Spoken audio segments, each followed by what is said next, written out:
नारी तू नारायणी है, नारी तू शक्ति स्वरूपा है, जब जब तू जागेगी अधर्म की जड़ें कांपेगी। नमस्कार, BSTV की खास पेशकश शक्ति संवाद देख रहे हैं आप। मैं हूँ आपके साथ में वैष्णवी और मैं हूँ आपके साथ यशा।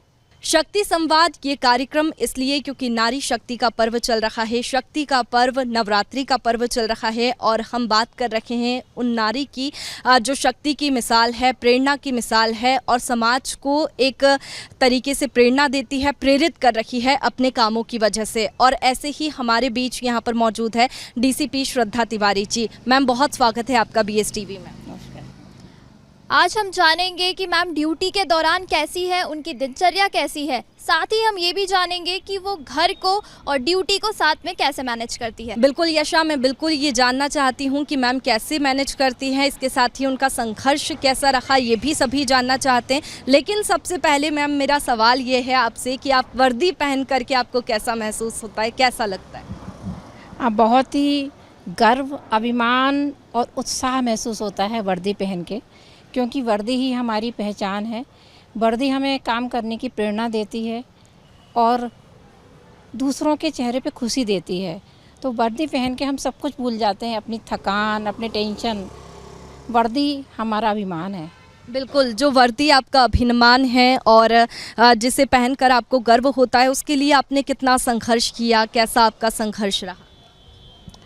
संघर्ष तो प्रत्येक मनुष्य के जीवन में होता है और संघर्ष ही हमें आगे बढ़ाता है। अगर हम कुछ पाते हैं ज़िंदगी में तो उसके पीछे कहीं ना कहीं संघर्ष रहता ही है।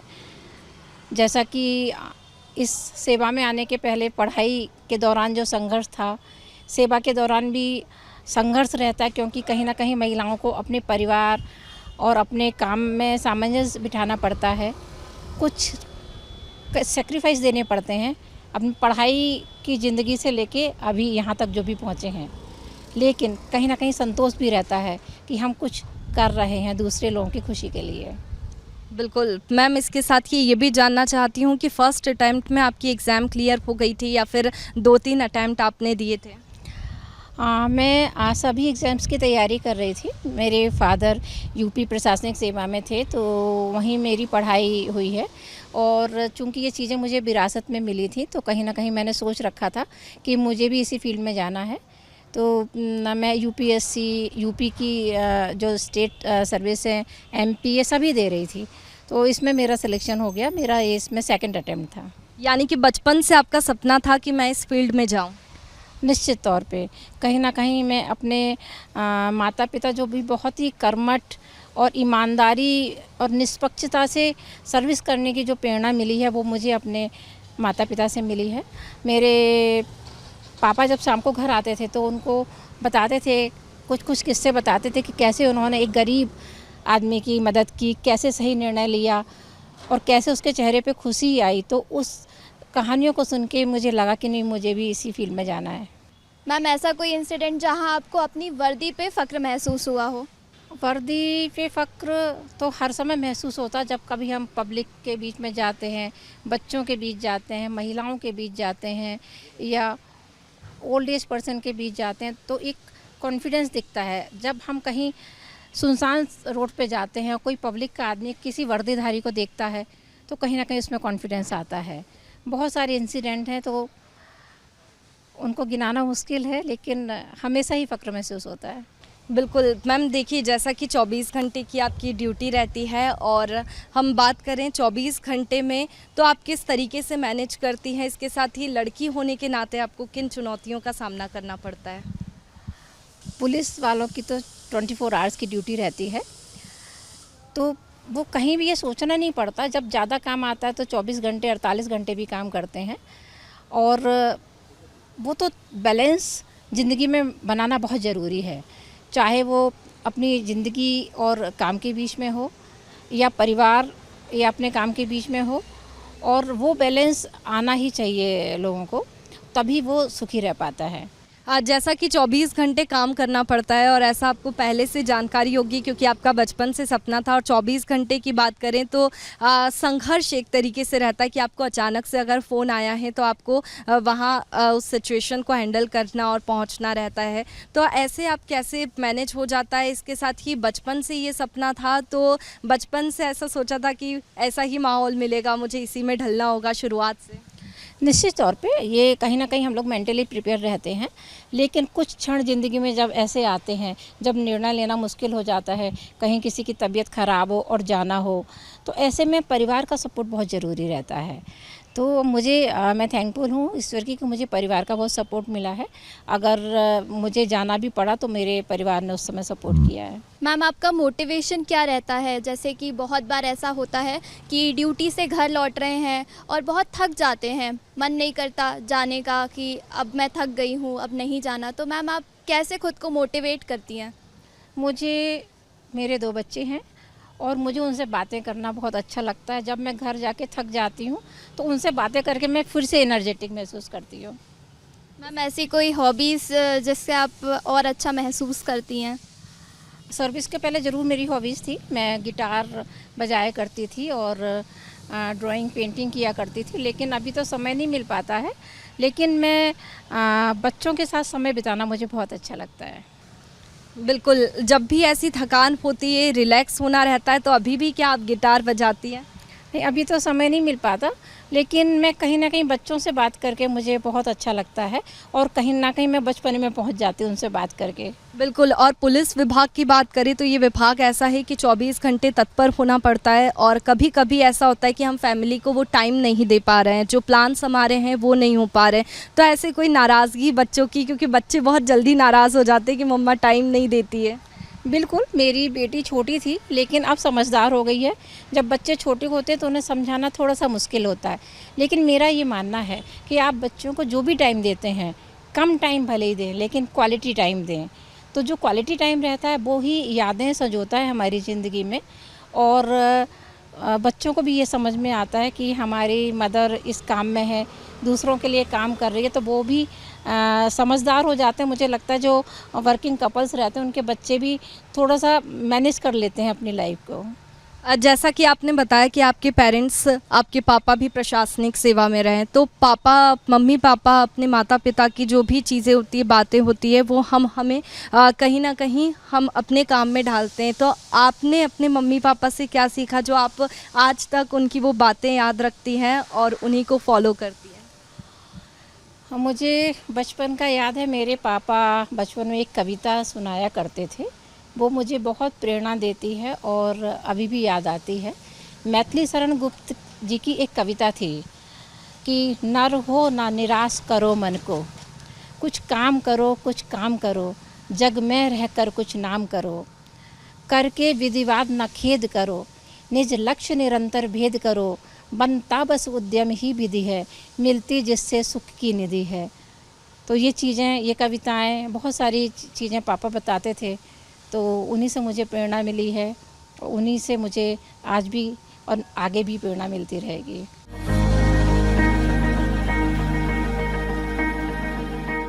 तो जैसा कि मैं मैम के कैबिन में देख रही हूँ, यहाँ पे बहुत सारी फाइल्स रखी हैं।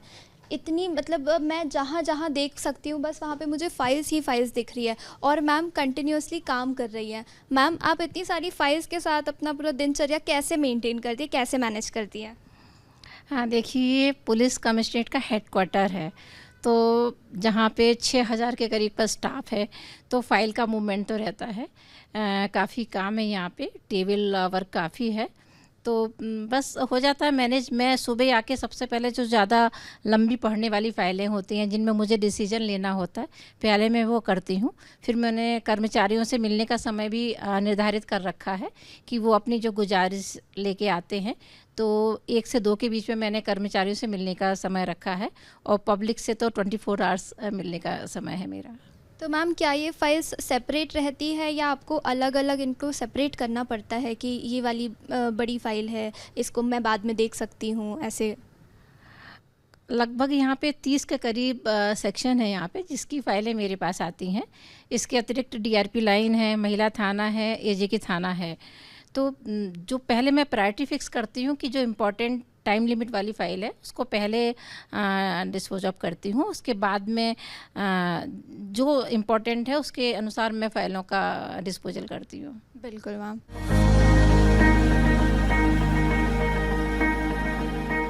और मैम के कैबिन में ये जो बोर्ड है ये दिखा रहा है कि सभी लड़के यहाँ पर पदस्थ थे, जो पुरुष ऑफिसर्स थे वो सभी यहाँ पर थे, और सिर्फ फीमेल में जो श्रद्धा तिवारी है वो नाम दिखाई दे रहा है। जब ये बोर्ड देखती हैं तो कैसा लगता है?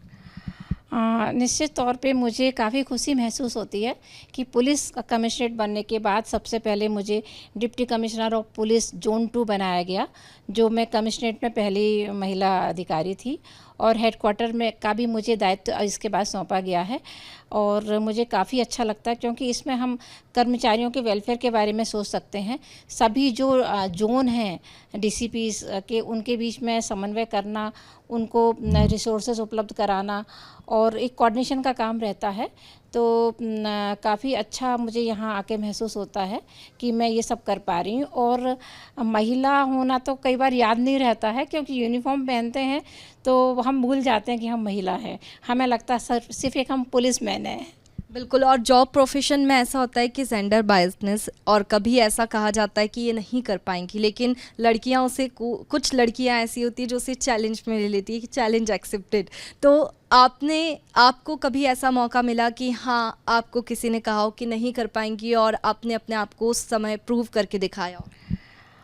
मैं ये सब चीज़ें सुनती ही नहीं हूँ कि कर पाएंगे नहीं कर पाएंगे, बस मन में ठान लिया तो करके दिखाते हैं। महिला होना कभी भी आड़े नहीं आया है, और मेरा तो यही सोचना है कि ठीक है, फिजिकली महिलाएं कहीं कमज़ोर होती हैं, प्रकृति ने उन्हें ऐसा बनाया है, लेकिन मेंटली कहीं ज़्यादा स्ट्रॉन्ग होती हैं। और महिलाओं में एक ये भी रहता है कि वो मैनेज कर पाती हैं चीज़ों को, क्योंकि परिवार उनको चलाना होता है। परिवार में सबसे पहले देखना होता है कि हम कैसे मैनेज कर पा रहे हैं चीज़ें, तो ऑफिस में भी वो चीज़ें आ जाती हैं क्योंकि वो उनके स्वभाव में होता है, तो मैनेज कर पाते हैं। और इसमें कहीं ना कहीं हमारे वरिष्ठ अधिकारियों का भी सपोर्ट रहता है, नीचे का स्टाफ भी हमको सपोर्ट करता है, और कहीं ये महसूस नहीं होने देता है कि हम लेडी हैं। बिल्कुल। इसके साथ ही कभी भी, जैसे हम नवरात्रि की बात कर रहे हैं और नारी शक्ति की बात कर रहे हैं, यानी कि माता के 9 रूप, और माता के 9 रूप यानी कि माता के अलग अलग व्यवहार, तो आप अपने आप में अपने आप को कैसा देखती है, कैसा आपका व्यवहार है, बड़े बड़े बदमाशों से कैसे शुरुआत से डील करती हैं? देवी माँ का निश्चित तौर पे बहुत आशीर्वाद है मेरे ऊपर, और मेरा ये मानना जैसे अष्टभुजा देवी जी होती हैं, महिलाओं में भी कहीं ना कहीं एक रूप आ जाता है कि हम 8 भुजाओं से जैसे काम करते हैं, तो बिल्कुल चीज़ें मैनेज कर पाते हैं। और काम कोई भी हो उसमें कहीं ये नहीं रहता कि पुरुष या महिला में कोई अंतर आए। चीज़ें कितनी भी कठिन क्यों ना हो, केसेस कितने भी कठिन क्यों नहीं हो, जब उनको सोच लेते हैं तो निश्चित तौर पे सफलता पाते हैं।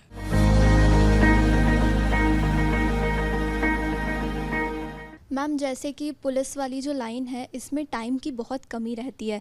कई बार ऐसा होता है कि परिवार से थोड़ा टाइम चुराना पड़ता है, कई बार नींद कम करनी पड़ती है ताकि हम टाइम मैनेज कर सकें। तो मैम, इसी बीच में आप अपनी फ़िटनेस का कैसे ध्यान रखती है? या तो आप yoga, gym, Zumba, gymnastic, ma'am कुछ ऐसा आप करती हो जिससे फ़िटनेस मेंटेन रह सके? अभी तो बहुत ज़्यादा टाइम नहीं मिल पाता है, लेकिन जितना भी टाइम होता है मैं वॉक कर लेती हूँ, थोड़ा बहुत योगा कर लेती हूँ। तो मैम, योगा करने से मन शांत होता है, दिमाग शांत होता है? निश्चित तौर पे मन का शांत होना बहुत ज़रूरी है, अपने काम में भी और ज़िंदगी में भी, क्योंकि मन शांत होगा तो हम कहीं ज़्यादा अच्छा डिसीजन ले पाते हैं।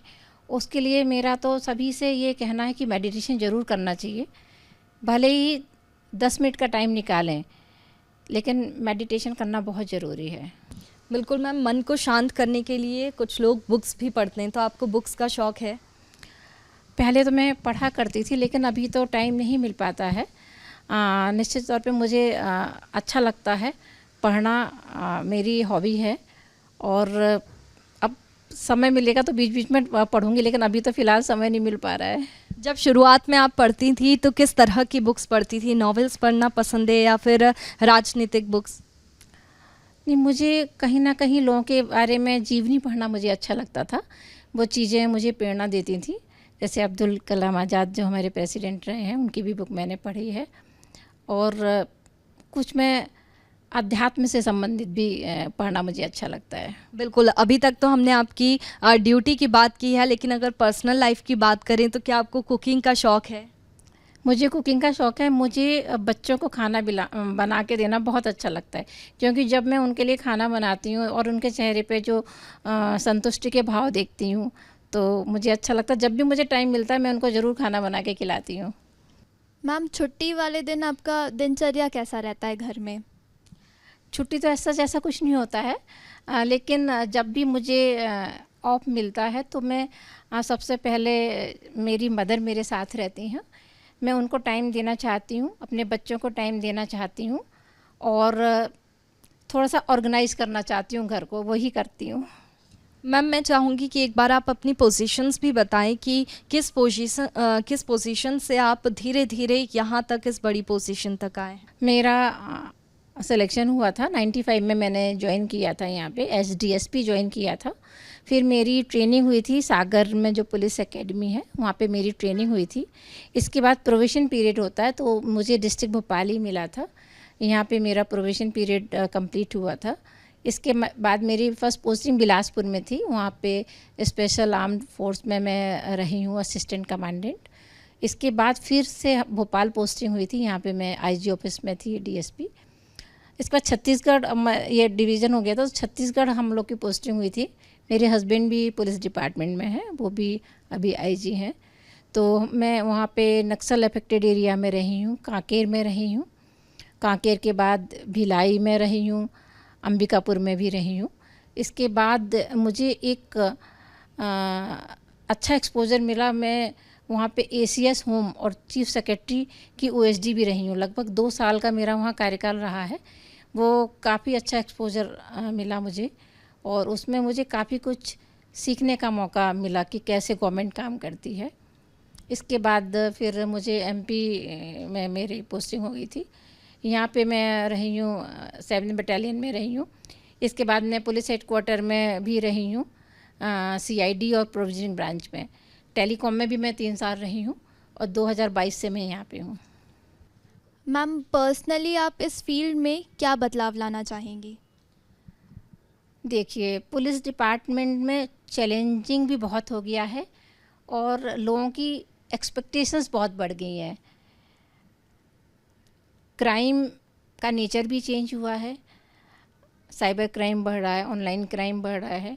कहीं ना कहीं विक्टिम हमारी महिलाएं और छोटे बच्चे भी बन रहे हैं और ओल्ड एज पर्सन भी बन रहे हैं। तो मेरी प्राथमिकता तो यही है कि जो अपने सीनियर सिटीज़न हैं, जो कि हमारी धरोहर हैं, जिनकी वजह से हम यहाँ पे हैं, उनकी सुरक्षा करना, और जो महिलाएं, बच्चे और बच्चियां हैं जो कि अब भविष्य हैं हमारे देश का, उनको भी उनकी सुरक्षा करना, उनको सेंसिटाइज करना कि वो किसी क्राइम में ना फंसें, और उनको अच्छे संस्कार विकसित करना, ये कहीं ना कहीं हमारे समाज की ज़रूरत है और इस दिशा में ही हमको काम करना होगा। बिल्कुल मैम, इसके साथ ही ये भी जानना चाहते हैं हमारे दर्शक कि आप इस पोजीशन तक आए हैं और जो महिलाएं हैं वो इस फील्ड में आना चाहती हैं, तो वो कैसे आ सकती है और कैसा उन्हें शुरुआत से बनना रहेगा, क्योंकि जो ट्रेनिंग होती है वो बहुत टफ होती है और बहुत सारी जो महिलाएं हैं तभी हार मान जाती है कि नहीं हो पाएगा, और कुछ महिलाएं ऐसी होती है जो शुरुआत से ऐसा ही सोचती है कि पुलिस जो फील्ड है, पुलिस विभाग है, वो काफ़ी टफ है। नहीं, मेरा तो ये कहना है कि महिलाओं के लिए पुलिस विभाग बहुत ही अच्छा विभाग है, क्योंकि यहाँ पे हम खुद को सुरक्षित महसूस करते हैं, क्योंकि हम दूसरों की सुरक्षा देते हैं, तो इस सुरक्षा की भावना तो हमारे अंदर खुद ही आ जाती है, और महिलाओं को निश्चित तौर पे इसमें आना चाहिए। मेरा ये मानना है कि जो आप बोल रहे हैं फिजिकल फिटनेस, वो ट्रेनिंग के दौरान सिखा दी जाती है। अगर मन से हम मजबूत हैं, जैसे कहते हैं ना, मन के हारे हार है, मन के जीते जीत। ट्रेनिंग सिर्फ 1 साल की होती है, और उसमें जिनको कभी भागे दौड़े नहीं हैं, स्पोर्ट्स में नहीं रहे हैं, उनको सिखा दिया जाता है। और क्योंकि फ़िज़िकल फिटनेस बहुत ज़रूरी है पुलिस डिपार्टमेंट में, 24 आवर्स की ड्यूटी है, चौराहों पे खड़े रहना पड़ता है, बहुत टफ ड्यूटी रहती है, कई बार भूखे रह के, प्यासे रह के करनी पड़ती है ड्यूटी। तो इसके लिए वो मजबूत बनाते हैं ट्रेनिंग इंस्टीट्यूट जो रहते हैं। और महिलाओं का मैं ये मानती हूँ कि एक जिम्मेदारी है परिवार को चलाना। तो कहीं ना कहीं शादी और जब बच्चे होते हैं तो उसके लिए गवर्नमेंट ने व्यवस्था कर रखी है, मैटरनिटी लीव मिलती है, चाइल्ड केयर लीव मिलती है, और तो वो अपने परिवार को भी मैनेज कर सकते हैं। थोड़ा सा समय, थोड़ा सा पीरियड जो रहता है उसमें थोड़ा साइड लाइन में महिलाएं जाती रहती हैं, तो उनको वो व्यवस्था है हमारे डिपार्टमेंट में। और बहुत ही अच्छा विभाग है पुलिस विभाग, इसमें आना चाहिए, महिलाओं की ज़रूरत भी है इसमें। मैम, जैसा कि अभी नवरात्रि चल रही है, मैम इस दौरान अक्सर छेड़खानी के मामले सामने आते हैं लड़कियों से, तो मैम आप ऐसी क्या सुरक्षा व्यवस्था सुनिश्चित करती हैं जिससे ये मामले कम हो सकें? निश्चित तौर पे इसमें महिलाओं की जो पुलिसकर्मी उनकी ड्यूटी लगाते हैं, सिविल ड्रेस में भी महिलाओं को लगाते हैं, उसमें सीसीटीवी कैमरे भी लगाए जाते हैं। और मेरा ये मानना है कि जो भी अगर कुछ घटना होती है वो पुलिस को ज़रूर बताना चाहिए। पेरेंट्स से मेरी गुजारिश है कि जो भी क्राइम कुछ हुआ है, जहाँ पे भी अनकंफर्टेबल फील हो रहा है, पुलिस से अपनी बात साझा करें, क्योंकि तभी ही पुलिस उन आरोपियों तक, अपराधियों तक पहुँच पाएगी जब आप हमको बताएंगे। आपके सहयोग के बिना हम आगे नहीं बढ़ सकते हैं। और मेरा ये भी मानना है पेरेंट्स से कि वो अपने बच्चों को टाइम दें, क्वालिटी टाइम दें, बच्चों से पूछें कि उनके आसपास क्या गुजर रहा है, ख़ासतौर से बच्चियों से, कि कहीं ऐसा तो नहीं कि आसपास कोई क्रिमिनल हो, बच्चे अपनी बातें बताना चाहते हों और डर की वजह से नहीं बता पा रहे हों, या पेरेंट्स को ये नहीं लगना चाहिए कि कहाँ हम पुलिस में जाएंगे। निश्चित तौर पे पुलिस को बताएंगे तभी हम आगे कोई भी अपराध होने से रोक पाएंगे। और अगर ये लगता है कि उनका नाम सार्वजनिक नहीं हो तो बिल्कुल ये व्यवस्था है कि आपका नाम गोपनीय रखा जाएगा, लेकिन आसपास अगर जहाँ भी ऐसा फील होता है पुलिस को ज़रूर बताएं। और बच्चों से भी पूछें, उनके स्कूल, कोचिंग या जहाँ पे भी वो जाते हैं उनके आसपास के दोस्त कैसे हैं, उसके बारे में भी ज़रूर नज़र रखें। बिल्कुल, आज ये कार्यक्रम हम कर रहे हैं क्योंकि नवरात्रि चल रही है, और आखिरी प्रश्न मेरा ये है कि आप नारी शक्ति को क्या संदेश देना चाहती है? मेरा ये मानना है कि अपने पंख खोल के ऊंची उड़ान भरो। आजकल बहुत फील्ड हैं, बहुत स्कोप है आगे बढ़ने का, और मेरा ये भी अनुरोध है कि पुरुष वर्ग से कि आसपास की महिलाएं जो हैं वो ये कुछ नहीं चाहती, बस थोड़ा सा सम्मान चाहती हैं, थोड़ा सा कुछ अच्छा करते हैं तो उनको कहीं ना कहीं एप्रिसिएशन मिले, थोड़ा सा सपोर्ट चाहती हैं, बस यही गुजारिश है। तो शक्ति संवाद में हम बात कर रहे हैं उन महिला पुलिस अधिकारियों की जो समाज में एक प्रेरणा की मिसाल है और दूसरी महिलाओं को भी अपने कार्यों के जरिए प्रेरित कर रही है। आज श्रद्धा तिवारी मैम के साथ आपने जाना कि वो कैसे उनकी वर्क लाइफ को और साथ ही उनके घर को भी मैनेज करती हैं। बिल्कुल, यही सारी चीज़ें हम इस कार्यक्रम के ज़रिए जान रखे हैं और दूसरी महिलाओं तक ये जो संदेश है वो पहुंचा रखे हैं कि वो भी आगे बढ़ें और कुछ करें। मैं कर सकती हूँ, ये संदेश उन तक पहुंचा रखे हैं ताकि वो भी कुछ ना कुछ समाज में करके दिखाएं। नमस्कार। नमस्कार।